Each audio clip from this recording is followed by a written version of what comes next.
अस्सलाम वालेकुम, मेरा नाम है जाफ़र और आप देख रहे हैं मेरे चैनल 41। फ्रेंड्स, अगर पाकिस्तान को फ्रॉडिस्तान से या पाकिस्तान का नाम बदल के फ्रॉडिस्तान रखा जाए तो मेरे ख्याल में बुरा नहीं होगा। मुझे यकीन है कि आप लोग मुझे बहुत बुरा भला कहेंगे या मुझे हुब्बुल वतनी का दर्स देंगे, लेकिन किसी को बुरा भला कहने से या आवाज़ को दबाने से वो हकीकत बदल नहीं जाती। मैं अपने साथ हुए तजुर्बात आप लोगों के साथ शेयर करूँगा और क्यों मैं कह रहा हूँ कि हम लोगों को अपना जो माइंडसेट है वो चेंज करने की ज़रूरत है।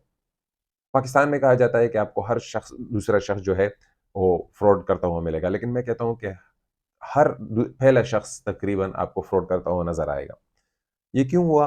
ये सिलसिला स्टार्ट होता है 2011 में, जब मैं यूएई आ रहा था। मेरी कंपनी ने मुझे एम्प्लॉयमेंट वीज़ा भेजा था, तो उस पर ओके टू बोर्ड स्टैम्प नहीं था। ओके, रात का टाइम था और आसानी से आप जा सकते हैं एयरपोर्ट से, लेकिन एफआईए तक पहुंचने के बाद उन्होंने कहा कि बेटा, आपके जो पेपर है इस पर ओके टू बोर्ड स्टैम्प नहीं है, इसलिए आप नहीं जा सकते। तो मैंने सोचा ओके, मैं नहीं जा सकता, इस पर कंपनी ने ओके टू बोर्ड स्टैम्प नहीं लगाया। हालांकि सब कुछ टिकट वगैरह मैंने की थी, तो मैं वापस जाने लगा। तो एक पुलिस वाला ने मुझे रोका कि बेटा, वो कहाँ वापस जा रहे हो? मैंने कहा सर, मेरे वीजे पर ओके टू बोर्ड स्टैम्प नहीं है, तो ये लोग मुझे जाने नहीं दे रहे। तो उसने कहा बेटा वापस जाओ, कुछ ना कुछ हल निकल आएगा। तो वहां पर वो हल क्या था वो मैं आप लोगों के साथ शेयर करने वाला हूँ। ये वापस में गया तो वहां पर एक और लड़का आया और कहने लगा कि क्या मसला है। ये सिलसिला ये एक नहीं था कि एक आदमी था, ये सब मिले हुए होते हैं। तो उन्होंने उसमें से एक लड़के ने कहा कि मैं आपका लिए बंदोबस्त कर देता हूँ। उन्होंने उस लड़के ने एफआई वालों से बात की और वापस आकर मुझे कहा कि आप 5,000 रुपये दे दें और आप फिर जा सकते हैं। और हाँ, 5,000 रुपये उनके सामने नहीं देने, क्योंकि ऊपर कैमरे लगे हुए हैं, तो आपने पासपोर्ट में रखकर 5,000 रुपये रखकर इनको देने हैं। तो मैं देना नहीं चाहता था। बहुत मुश्किल से, बहुत मुसीबत से, जब फ्लाइट में टाइम कम था, ना मैं वापस जा सकता था, क्योंकि आपको पता है हम दूर-दराज़ इलाकों से आते हैं। मजबूरन मुझे पासपोर्ट में पैसे रखकर इनको देने पड़े और कोई इतना बड़ा इश्यू नहीं था, लेकिन उन्होंने पैसे लेने थे। कोई वीज़े में मसला नहीं था, बस एक बहाना बनाना था कि ओके टू बोर्ड स्टैम्प नहीं है तो आप नहीं जा सकते। इस तरह एक दफ़ा मैं छुट्टियों पर पाकिस्तान आया, तो पाकिस्तान में मैं मैंगोज़ खरीदने लगा, आम खरीदने लगा एक रेडी वाले से, एक लड़के से। तो उसने मुझे सारे आम जो थे बिल्कुल साफ-सुथरे दे दिए, उसमें एक भी खराब नहीं था। लेकिन पाकिस्तान में आपको पता है कि 1-2 तो खराब निकलेंगे ही। लेकिन उस लड़के ने मुझे सारे आम बहुत यानी कि साफ-सुथरे दिए। लेकिन थोड़ी ही देर बाद मुझे बहुत बुरा लगा जब उस लड़के को म्युनिसिपैलिटी वालों ने पकड़ा कि उसका जो वज़न वाला, जो वेट वाला है, वो वज़न से कम है। मेरे सामने ही उसको पकड़ा। और इसी तरह टायर्स आपने देखे होंगे, ये पुराने टायर्स, मैंने एक वीडियो देखी पाकिस्तान में, पुराने टायर्सों को साफ करके, उनको पॉलिश करके, उनको फिर रिपेयर करके, उन उसको यानी कि बिल्कुल कट-कुट करके उसको पैक करके दोबारा बाज़ार में बेचा जाता है। और ये लोगों की ज़िंदगी से खेला जाता है। यानी कि पुराने टायर, उनको साफ-सुथरा करके, उनको पॉलिश देके, उनको यानी कि उसमें सुराख करके, वो बुरी तरह यानी कि उसका जो ग्रिप्स होते हैं, उसको फिर ठीक करके, फिर दोबारा बाज़ार में बेचे जाते हैं। यानी कि अगर वो टायर फट गया या वो पंक्चर हो गया, तो किस तरफ ब्लास्ट होगा या वो उसका एक्सीडेंट हो सकता है, उसमें लोग मारे जा सकते हैं। इसी तरह मैंने बज़ाते खुद काम किया है मेडिकल स्टोर में। अल्लाह माफ़िरत करे यार, बहुत ही ज़ुल्म है वहाँ पर।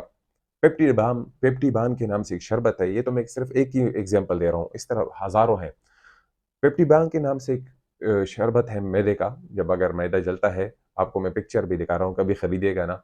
ये आपको पता है, हम उस ज़माने में 2006-2005 में ₹50 में हम बेचते थे।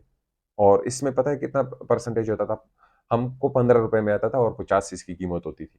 और प्लस आप ये आपका ₹35 बेनिफिट होता था और आपको एक एक्स्ट्रा और मिलता था 50 दरहम का, वो फ्री में। यानी कि आपको ₹85 का एक बोतल के बेचने पर आपको फ़ायदा होता था। तो आप गेस करें कि कितना उसमें फ्रॉड होगा, कितना उसमें मिलावट होगा। और इस तरह और सी दवाइयाँ हैं और मैंने बेचा नहीं कभी उसको। और इसी तरह चाय के कप देखें, मैं आपको पिक्चर भी दिखा रहा हूँ, वीडियो दिखा रहा हूँ, आपको दिख रही होगी यहाँ पर कि किस तरह उसमें मिलावट होती है, कप्स को छोटा किया जाता है। दूध में मिलावट हमारे यहाँ आम है, आप वीडियोज़ देखते रहते होंगे, अगर आप सोशल मीडिया देखते हैं तो कितने दूध में पानी मिलाया जाता है। शहद आपको पाकिस्तान में ओरिजिनल शहद नापेद है, अगर आप खुद उसको काट लें तो अलग बात है, या कोई आपको काट कर दे दे तो अलग बात है। बाकी जितने भी शहद के जो शहद बेचने वाले, जो मक्खियाँ पालने वाले हैं शहद की, सब सब फ्रॉड है। किसी में भी आपको नहीं मिलेगा। मैंने पाकिस्तान में शॉप खोली, अपने ही रिलेटिव्स के लिए, यकीन जानिए, मैं आपको 2 नंबर बात नहीं कर रहा। अपने रिलेटिव्स के लिए मैंने शॉप खोली और मैंने उनसे कभी पैसे नहीं मांगे। मैंने कहा आपका रिज़्क चलता रहे, और यकीन जाने उन्होंने मुझसे पूछे बगैर मेरा शॉप बेच दिया था। ये पाकिस्तान के हालात, ये तो रिश्तेदारों के हालात हैं। पराए आदमी से तो आप गिला ना करें, और ये हालात थे। और फिर मैंने घर बनवाया पाकिस्तान में, और पाकिस्तान में घर बनवा के रेंट पे दे दिया। रेंट पर प्रॉपर्टी डीलर वाला खुद उसको पैसे खा रहा है, कोई टाइम पर नहीं दे रहा है। आप पे चूंकि उधर पाकिस्तान में होते नहीं है, तो प्रॉपर्टी डीलर से आपको मैनेज करना पड़ता है। कभी किराएदार पैसे नहीं दे रहे तो कभी प्रॉपर्टी डीलर उस पैसे को खा जाता है, और फिर वो आपको दूसरे महीने पर तीसरे महीने पर टाल देता है। इसी तरह आप देखें, जो सब इजी लोड के बारे में आपको पता है। पाकिस्तान में आपको पता है Microsoft, PayPal, Google, Facebook India में है लेकिन पाकिस्तान में नहीं। क्यों नहीं है? क्योंकि यहाँ थर्ड पार्टी गारंटी नहीं है। ये पाकिस्तान के हालात है। अमेजोन के आपने सुना होगा कि इसने रिसेंटली 13,000 अकाउंट बंद कर दिए। क्यों? इन्होंने पाकिस्तानी फ्रॉड करते हैं। पाकिस्तान, यकीन जाने एक दिन पाकिस्तान से लोग हायर करना बंद कर देंगे अगर पाकिस्तानियों ने ये अपने हालात नहीं। हर शख्स, ये सियासतदान नहीं है, जितने लोग हैं, जितना इनका बस चलता है, ये फ्रॉड करते हैं। जितना जिसका लाठी से जोर चलता है वो फ्रॉड करता है। झूठ झूठ और सिर्फ झूठ पर ये मुआशरा चल रहा है। खुदा के वास्ते अपने आप को बदलें। पहले अपने आप से स्टार्ट करने कि मैं कितना फ्रॉड कर रहा हूँ, कितना मैं धोखा कर रहा हूँ, तो इंशाल्लाह तब्दीली आ जाएगी खुदा के वास्ते, वरना फिर लोगों का हायर करना बंद हो जाएगा। मेरी बातें कड़वी थी लेकिन हकीकत पर मबनी है। मुझे उम्मीद है कि आप लोग मुझे बुरा भला कहेंगे लेकिन हकीकत दबती नहीं है। तो आज के लिए इतना ही। मेरी वीडियो आज बहुत तब्दील थी। मुझे अपनी दुआओं में याद रखिएगा। हो सके तो अपने आप को भी बदल लीजिएगा और मेरे लिए भी दुआ कीजिएगा।